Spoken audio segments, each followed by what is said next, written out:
औज़ुबिल्लाहिमिनश्शैतानिर्रजीम बिस्मिल्लाहिर्रहमानिर्रहीम। प्यारे तलबा व तालिबात, अस्सलाम वालेकुम। आज जो मेरा टॉपिक है ये नॉन कंटेक्ट फोर्स है। तो ये क्लास 8वीं जमात के बच्चों के लिए ये टॉपिक है। तो इससे अगर हम नॉन कंटेक्ट फोर्स की बात करेंगे तो इसमें बहुत सारी किस्म के फोर्सेस आते हैं। तो सबसे पहले हम मैग्नेटिक फोर्स, इसमें सबसे पहले जो है मैग्नेटिक फोर्स आता है। तो मैग्नेटिक फोर्स क्या होता है? A magnet can exert a force on another magnet without being in contact with it. Thus, the force exerted by a magnet on another magnet is called magnetic force. तो magnetic force क्या होता है कि जब एक मैग्नेटिस दूसरे मैग्नेटिस के दूर, अगर हम थोड़ा बहुत उसको दूर भी रखेंगे तो ये एक दूसरे को खींचते हैं अपनी तरफ।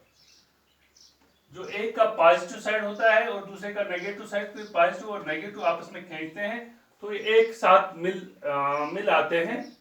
तो इस तरह के फोर्स को हम मैग्नेटिक फोर्स कहते हैं।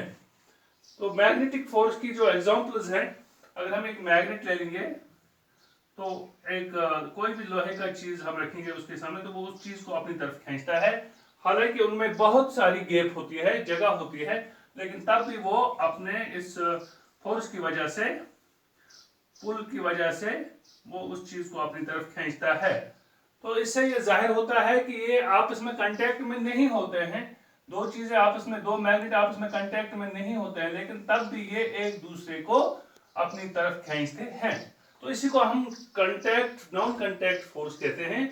वो कांटेक्ट में नहीं होते हैं लेकिन उसके बावजूद भी वो अपनी तरफ एक दूसरे को खींचते हैं।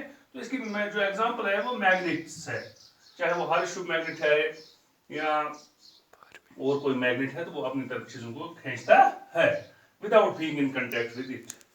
इसको हम, ये एक मिसाल है नॉन कांटेक्ट फोर्स की। तो इसके बाद दूसरी एग्जांपल जो है बेटे वो इलेक्ट्रोस्टैटिक फोर्स। तो इलेक्ट्रोस्टैटिक फोर्स क्या होता है? अगर हम एक प्लास्टिक रॉड ले लेंगे, प्लास्टिक रॉड, उसको दो हिस्सों में काट देंगे, इक्वल पीसेस में काटेंगे, तो अब इसके साथ हम बांधेंगे with the help of a place of thread. इसको टेबल के साथ बांध कर इसको खड़ा करेंगे।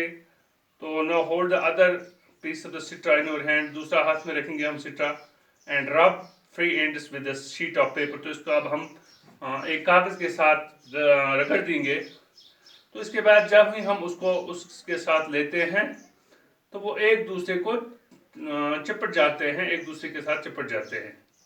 तो यहाँ अगर हम इसके अलावा free end of the suspended piece of सिट्रा, अगर हम घास का शीट ऑफ पेपर ले लेंगे या घास का एक टुकड़ा लेंगे तो उसको फिर हम रब करेंगे इधर विद पेपर और फ्री एंड विद सस्पेंडेड सिट्रा। तो इसको क्या से हम इसको सिट्रा को करेंगे। तो इसके बाद तो ये जो सिट्रा होता है ये चार्ज लेता है, ये चार्जेड बन जाता है। तो जो ही हम इसके नजदीक पेपर लेते हैं तो ये एकदम फिट हो जाता है, बंद हो जाता है, आपस में चिपट जाता है।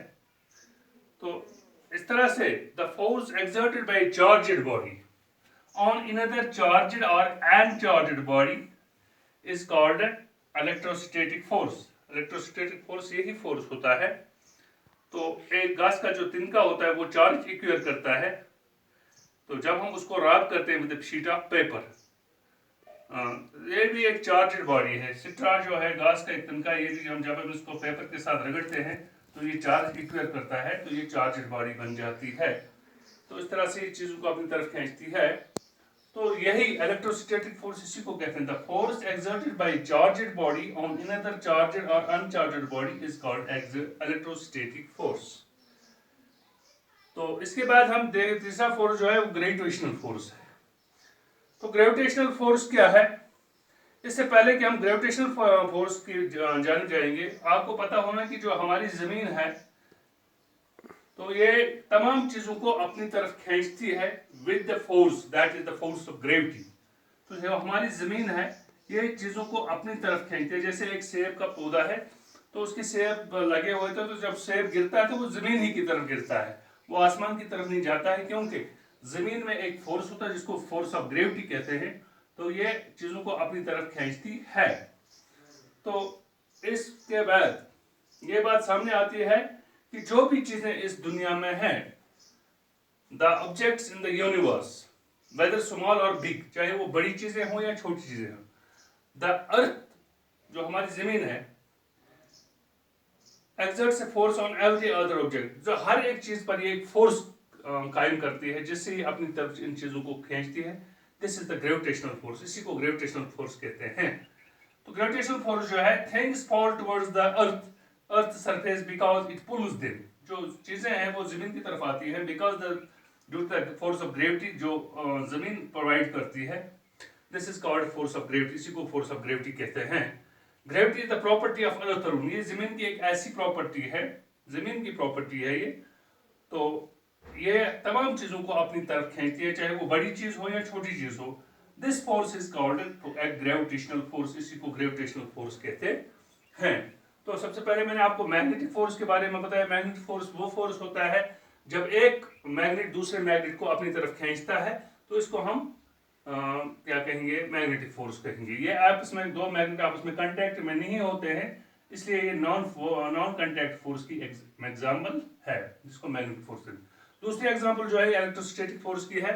तो फोर्स एक्सर्टेड बाय चार्जड और uncharged force exerted by charged body on another charged और uncharged body is called force of electrostatic force of attraction. तो इसको भी इलेक्ट्रोस्टैटिक फोर्स ऑफ अट्रैक्शन कहते हैं। इसके बाद जो हमारा है वो ग्रेविटेशनल फोर्स है।